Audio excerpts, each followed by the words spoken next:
মোবাইলের লকটা ভাই খোলা যাচ্ছে না। অনেক সময় কি হয়, বাসার মধ্যে যদি মোবাইল রেখে যান, বাচ্চারা উল্টাপাল্টা টিপে দেখবেন লক করে ফেলে। এখন আপনার মোবাইলটা যেই লক হোক না কেন, প্যাটার্ন লক হোক, ফেস লক হোক, ফিঙ্গার লক হোক অথবা পিন লক হোক, যেই লক হোক না কেন, আপনি সার্ভিসিং এর দোকানে না গিয়ে কিন্তু মোবাইলের লকটাকে আনলক করতে পারবেন নিজেই। আজকের এই ভিডিওটা খুবই গুরুত্বপূর্ণ, কাজটা শিখে রাখেন ভাই, কাজে লাগবে কিন্তু। তো চলুন আমরা ভিডিওর মূল কাজে চলে যাই। কিভাবে মোবাইলের লক আনলক করতে হয় সহজে শিখতে পারবেন।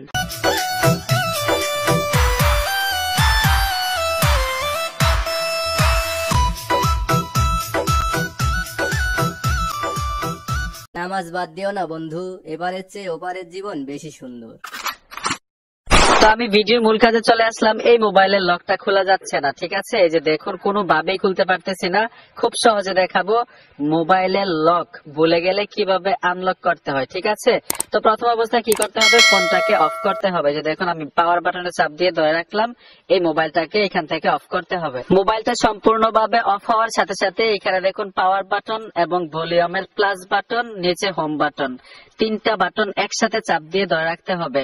আরেকটা বিষয় হচ্ছে, অনেকের মোবাইলে কিন্তু এখানে হোম বাটন থাকে না, তাদের ক্ষেত্রে কিন্তু আপনি পাওয়ার বাটন এবং প্লাস বাটন মানে একসাথে চাপ দিয়ে ধরে রাখলেও হবে। যেহেতু এটার মধ্যে হোম বাটন আছে, তিনটা একসাথে চাপ দিতে হবে। তো আমি তিনটা একসাথে চাপ দিচ্ছি।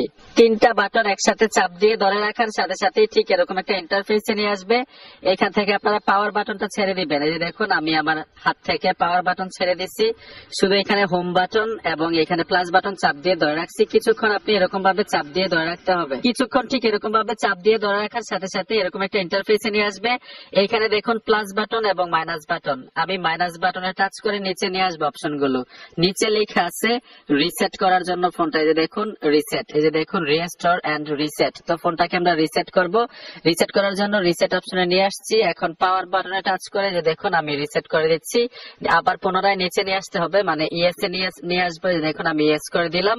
এখন পাওয়ার বাটনে টাচ করে আমি ইয়েস এ টাচ করতে হবে। আরেকটা বিষয় অবশ্যই মনে রাখবেন, আপনার ফোনটা যে রিসেট দিচ্ছেন মানে লকটা যে ভুলে গেছেন, আপনার ফোনের মধ্যে কিন্তু কোনো কিছু থাকবে না। গ্যালারির মধ্যে যা থাকবে সবকিছু কিন্তু রিমুভ হয়ে যাবে। এক কথায় হচ্ছে, শোরুম থেকে মোবাইলটা যেরকম ভাবে কিনেন কোনো কিছু থাকে না, ঠিক ওই রকম হয়ে যাবে। এখন রিসেটে নেওয়ার সাথে সাথে এখানে দেখুন পাওয়ার বাটনে ট্যাপ দিবেন। পুনরায় আমি পাওয়ার বাটনে ট্যাপ দিয়ে রিবুট করব ফোনটাকে। আর অবশ্যই সম্পূর্ণ ভিডিওটা দেখবেন। এখন কিছুক্ষণ সময় লাগবে ফোনটা রিস্টোর হতে। তো অলরেডি কিন্তু ফোনটা রিস্টোর নিয়েছে। এখন কি করতে হবে, এখানে দেখুন ইউনাইটেড স্টেট সিলেক্ট করে দিবেন। আরেকটা বিষয় হচ্ছে, যখনই আমি পাওয়ার বাটনে টাচ করে রিস্টোর দিতে গেলাম অনেকক্ষণ সময় লেগেছে। অবশ্যই অনেকক্ষণ সময়ের পরে এরকম একটা অপশনে নিয়ে আসবে, আপনাদেরকেও একটু ধৈর্য ধরতে হবে। তারপর হচ্ছে এখানে দেখুন স্টার্টে টাচ করে দিবেন। এখানে ইংলিশ সিলেক্ট করে স্টার্টে টাচ করতে হবে। আমি ইংলিশ সিলেক্ট করে স্টার্টে টাচ করে দিলাম। এখন ওয়াইফাই অথবা হটস্পট এখানে কানেক্ট করতে হবে। তো এখান থেকে আমি একটা মোবাইলের হটস্পট কানেক্ট করে নিচ্ছি। ওয়াইফাই অথবা হটস্পট কানেক্ট করার সাথে সাথে নিচে নেক্সট লেখা আছে, নেক্সট টাচ করে দিবেন। নেক্সট আসার সাথে সাথে একদম নিচে চলে আসতে হবে। এখানে দেখুন এরো আইকন আছে, আইকনটাতে টাচ করে পুনরায় আবার নেক্সটে চলে আসবেন। এখানে এগ্রিতে টাচ করতে হবে। এগ্রিতে টাচ করে দেওয়ার সাথে সাথে ঠিক এরকম একটা ইন্টারফেসে নিয়ে আসবে। এটাই কিন্তু সবচাইতে গুরুত্বপূর্ণ মোবাইলের ভুলে যাওয়া লক আনলক করার ক্ষেত্রে।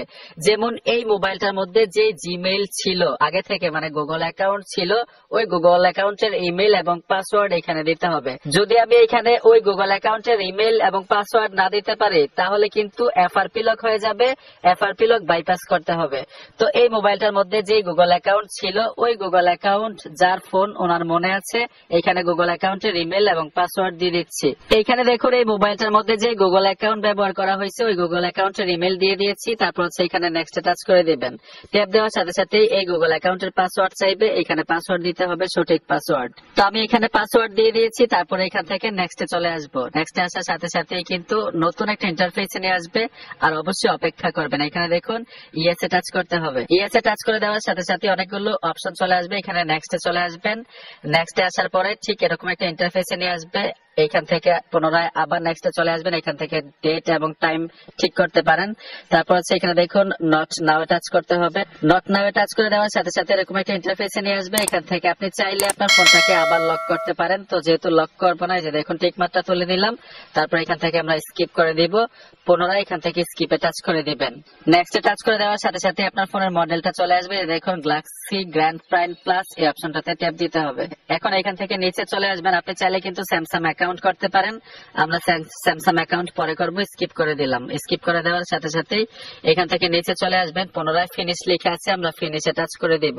ফিনিশে টাচ করে দেওয়ার সাথে সাথেই কিন্তু সম্পূর্ণ কমপ্লিট করে ফেলেছি আমাদের কাজগুলো। অলরেডি কিন্তু ডিভাইসটা অন হয়ে গেল। যে দেখুন, আমি যদি আমার ফোনটাকে লক করি, এখন আর লক চাবে না। যে দেখুন, সম্পূর্ণভাবে কিন্তু আমরা লকটা আনলক করতে পেরেছি। ঠিক আছে, ঠিক একইভাবে আপনার ফোনটা যে কোম্পানিরই হোক না কেন, পাওয়ার বাটন এবং প্লাস বাটনে টাচ করে কিন্তু এইভাবে এই প্রসেসে লকটাকে আনলক করতে পারবেন, যদি আপনার মোবাইলের গুগল অ্যাকাউন্টের ইমেল এবং পাসওয়ার্ড আপনার জানা থাকে। ঠিক আছে, যদি জানা না থাকে তাহলে কিন্তু এফআরপি লক হয়ে যাবে, তখন আবার এফআরপি লক বাইপাস অথবা রিমুভ করতে হবে। তো বন্ধুরা, আশা করি খুব সহজে বুঝতে পেরেছেন, মোবাইল যদি লক লেগে যায়, ভুলে যান, কিভাবে আনলক করতে হয়। বন্ধুরা, ভিডিওটা দেখে যদি একটু উপকার হয়ে থাকে তো অবশ্যই সাথে থাকবেন। দেখা হবে নতুন ভিডিওতে। ধন্যবাদ এতক্ষণ সাথে থাকার জন্য।